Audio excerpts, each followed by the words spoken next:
Greetings, I am John the Verbose, and this video is my YouTube Pagan Challenge video for week 49 on avoiding spiritual slumps. My first spiritual slump was when I was waffling on a decision to try to figure out what my best fit was for a Druid order, because I wanted to be part of a Druid community. And I wanted to be part of that community in person. And so I wanted to figure out which type of modern Neo-Druid order was a best fit for me. And so at the time, when I was listening to Inciting a Riot, the podcast, many of you have heard about this, hosted by Firelight. And years ago, before he had his podcast slump, before he kind of pod faded, he's back now and making podcasts with some regularity, sort of. But the one thing that he said in an episode, or maybe over a series of episodes, was do the stuff. Basically meaning get out there and do whatever practice is for you. And so finally, it's like I did my research. I did a lot of meditation on what direction I wanted to go. And that's when I settled on Reformed Druidry. And so then I did the stuff. I just went out into the woods and, like Mike the Fool puts it, go out there and do Druidry. And so there's this big question as of, what is that exactly? But never mind that, I answered that in another video. We're here to talk about avoiding the slumps. And so what I did to get out of my slump was settle in on Reformed Druidry, and that was not an easy task. It took a lot of meditation, a lot of research, and at that point I had a decent grasp of like the big four Reformed Druid orders. And so I already had an altar set up. And so that's a good first step, is set up an altar. Let's say if you had a slump, you have an altar. Now use it. Or is it gathering dust? I have a few altars. Now I've recently shown my ancestor altar in a video, and that's on a single bookshelf, and it's dedicated just to ancestral stuff.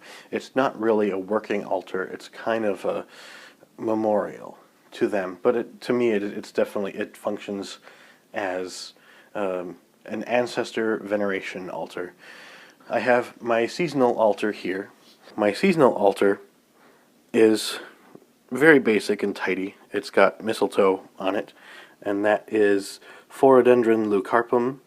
And let's see, we've got a chalice of water and a small hand sickle and some trimmings from the mistletoe. But if your main altar looks something like this, you desperately need an intervention.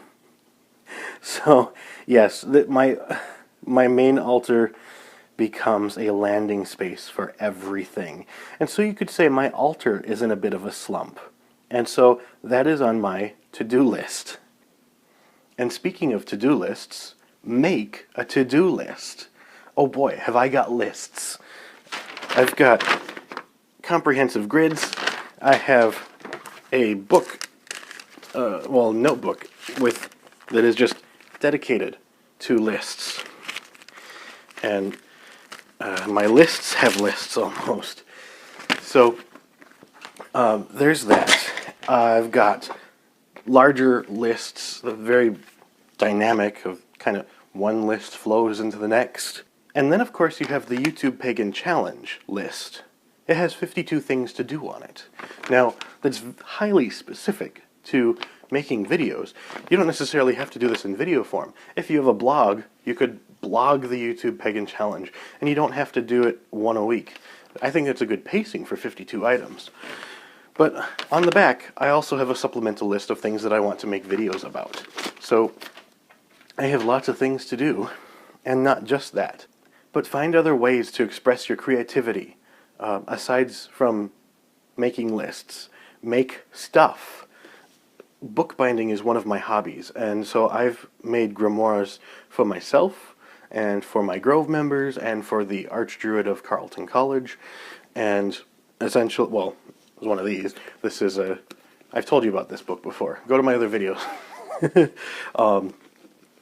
And so, right, not everybody has the patience or the skill to do bookbinding. Neither did I. I researched it and did it. It was trial and error. This was actually my first one. It was a success, and I'm glad for it. I've had some close calls, though, in bookbinding where I almost messed up royally. But whatever it is you make it pertain to your practice. Something that's a little bit more obscure is I made this board game with a druid theme, and it's based on the board game of Clue. And only it takes place at Carleton College, and the object of the game is not to solve a murder mystery, but to determine who has claimed to have found ultimate spiritual truth, where were they at the time, and what were they using to find this? Like it's a meditative aid. So, yeah, it's a non-violent version of a classic game. If you have the means to do woodworking, I made this box, and it's essentially a portable liquor locker that I can bring my sacramental whiskey to and from rituals. And I put a padlock on there, and essentially it makes it legal for me to carry an open bottle of whiskey in my car, because when it's locked, I cannot access it, and therefore it is within the legal statutes of my state of Minnesota. So, yeah, not everybody has the skills to make boxes from scratch. Like, I remember I actually went to antique stores looking for boxes that were this shape, tall enough to hold a bottle of whiskey and a chalice and some other things sometimes. It holds more than that. I've even taken existing things, like I think this little wood box was from Michael's Crafts, but I modified the interior of it to be a miniature reliquary, essentially. Holds a chalice that's lined with felt. I put in a divider, fits a tiny bottle of water, and a tiny sampler of Jameson, and tiny bookbinding booklets of druid rituals, and I got 3 booklets in here with different stuff in it. I also inscribe stone pendants. I make sigil necklaces with the druid sigil of the Reformed Druids of North America on it. For instance, I have inscribed the druid sigil into this basalt pendant, this malachite pendant, and this labradorite pendant. And I've also inscribed the sigil into these pendants as well. These are river stones. Oh, and tigers. There's a tiger's eye pendant as well. And these river stones are all tangled together in a mess. And one of the things on my to-do list is to untangle them. And I anticipate that will be very meditative in itself.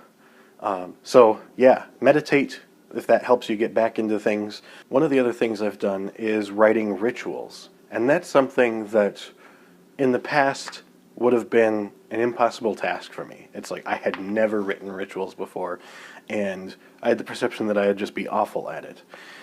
And so I can understand, like, a lot of you might have that same opinion. Some of you might actually be really good ritual writers, ritualists, or whatever.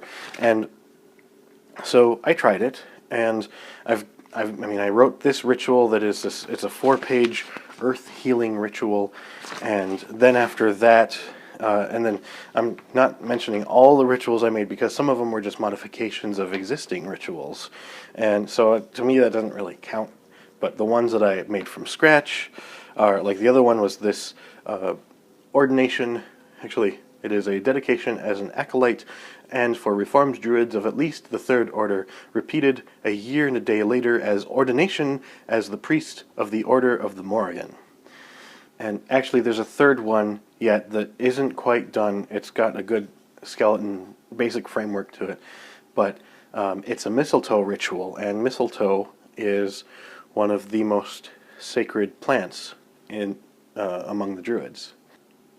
And so that ritual in particular, and one of the others, I think it's the healing ritual that I had written, those ones were actually based on dreams that I had on a night that I had taken some mugwort.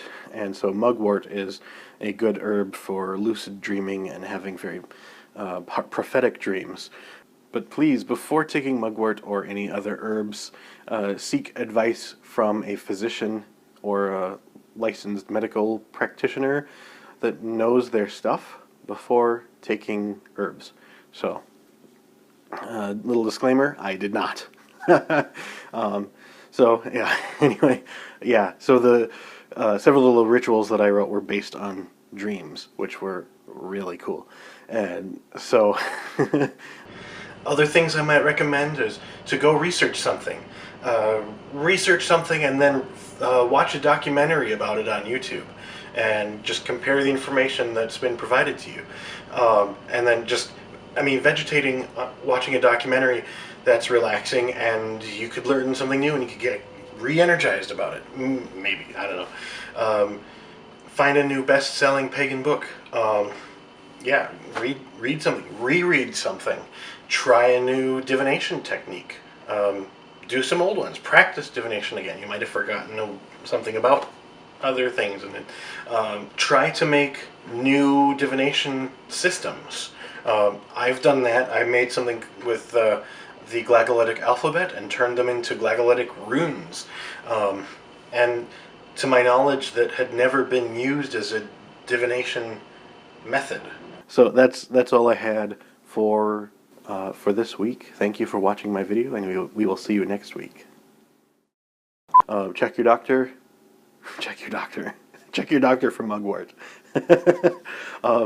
Be sure to seek a physician.